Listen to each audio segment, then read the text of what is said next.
Hello, dear ones. One of the great joys of being a minister at Unity Church is to be able to participate in our pilgrimage programs. We learn to move through the world, as we say, with pilgrim eyes. A little more open than usual, a little more curious than usual, a little more tender.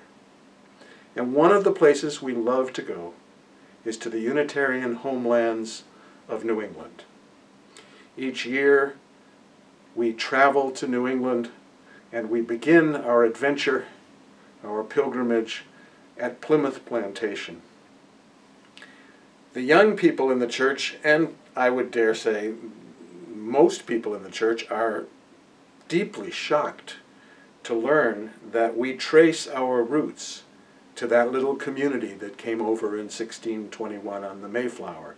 Not out of pride of lineage, but out of a sense of the history of religion. That we are, in fact, descended from the Puritans. And there's a long story behind that, and I don't want to go into it in great detail, but what most people don't know was that 4 years after the Pilgrims landed at Plymouth Rock, which doesn't really exist and never did, but that doesn't matter, another ship came over, a ship called Unity. And on Unity was a man named Thomas Morton. And Thomas Morton at first settled at Plymouth with the Pilgrims and couldn't stand it. He didn't believe in that judgmental, tempestuous God to which they submitted. He believed in joy, and he believed in the glories of nature. And he left Plymouth Plantation. And eventually he began his own plantation, his own communal farm, and it was called Marymount. Nathaniel Hawthorne, some years later, wrote a short story called The Maypole at Marymount. And it is about those early American hippies from which we are also descended, from whom we are also descended.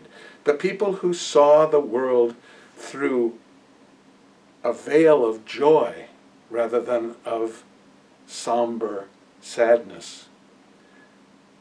Each year they would gather and they would cut an 80-foot pine and they would hang a rainbow of ribbons from that pine, and they would invite the local Algonquin community to join them, and they would dance around that maypole until Miles Standish, the captain of the guard at Plymouth, and the others who had a very different view decided to intervene, and they went and they cut down the maypole and they arrested Thomas Morton because he was too joyful for them.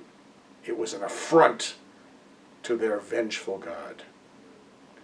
I like to think that we're descended both from the Pilgrims at Plymouth and from that joyful community at Marymount. And I think about, on this May Day, that marvelous May Day parade that grew in Minneapolis and has been a mainstay at the intersection of activism and joy, which is where I want us to live. I want our lives to be spent at the intersection of activism and joy, or if you will, of social justice and spiritual development. That even as we grow as human beings and deepen our lives and our awareness of the experience of the holy, in the same moment we are deepening in compassion and in our capacity to reach out across difference and to make a difference in the life of the world, to hold the whole world in our hands. May it be so.